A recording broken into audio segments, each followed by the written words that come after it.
కెరీర్లో చాలా చాలా హోదాలు నిర్వహించారు. యా సార్ సరే ఏంటి అన్నామలై కొరడా దెబ్బలు దీన్ని ఎలా చూడాలి? పెద్ద వైరల్ అవుతుంది. ఉందా మీ దగ్గర? ఉంది, ఆ వీడియోస్ వేస్తారు మా వాళ్ళు. వేయండి.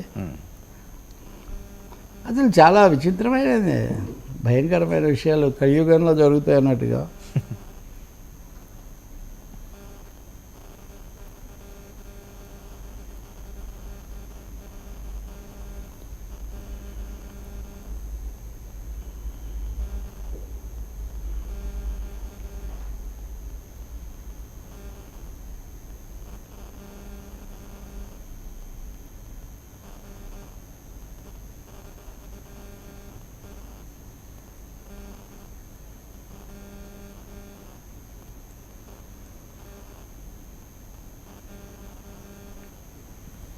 ఓకేనా? సౌండ్ లేదు. ఓకే.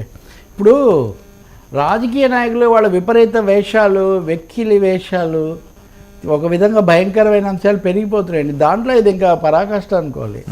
ఎందుకంటే ఆయన చేసింది ఏదో ప్రజల కోసం లాగా ఉంది. కానీ అసలు ఏంటంటే కొరడా దెబ్బలు ఒక రాజకీయ పార్టీ కావాలా? దానికి కొరడా దెబ్బలు కొట్టుకోవడానికి పోతరాజులు కొట్టుకుంటారు. వాళ్ళు ఏదో రిలీజియన్ మత విశ్వాసంతో ఆచారం ప్రకారం అన్నా యూనివర్సిటీలో ఒక అమ్మాయి మీద వేధింపులు ఏవో జరిగాయట. దాని మీద చర్య తీసుకోమని నేను అడిగాడట. అడిగితే డిఎంకే ప్రభుత్వం సహకరించట్లేదు కాబట్టి ఆ యూనివర్సిటీ ముందు నిలబడి 6 కొరడా దెబ్బలు స్వామివారికి సమర్పించుకోవడమట. సరే, ఇట్లాంటివన్నీ ఇస్లామిక్ దేశాల్లో అమలు జరుగుతూ ఉంటాయి. అది చాలా ఆటవిక న్యాయం అని మన మీడియాలో అలాగే రాజకీయాల్లో వీళ్ళందరూ చెప్తుంటారు.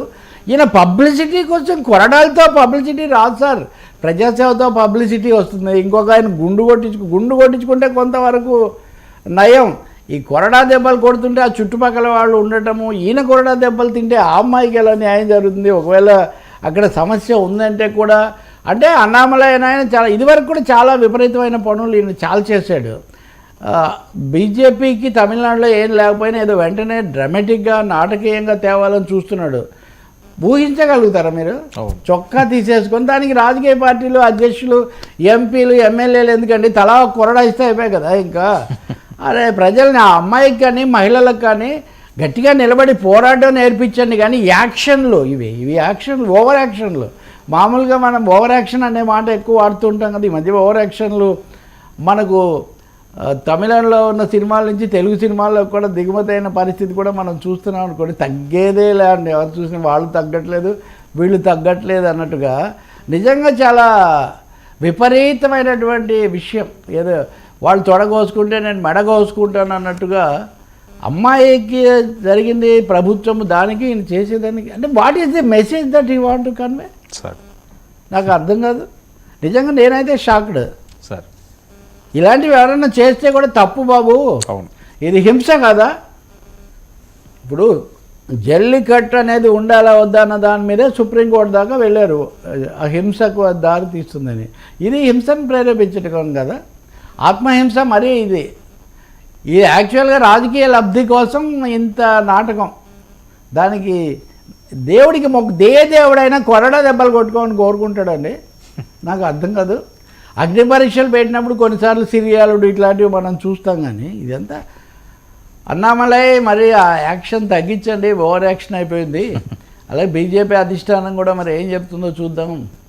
మన తెలుగు నాయకులకు కూడా బాగా పరిచయమే. లోకేష్ కూడా వెళ్ళి ప్రచారం చేసినట్టున్నాడు ఈయన కోసం.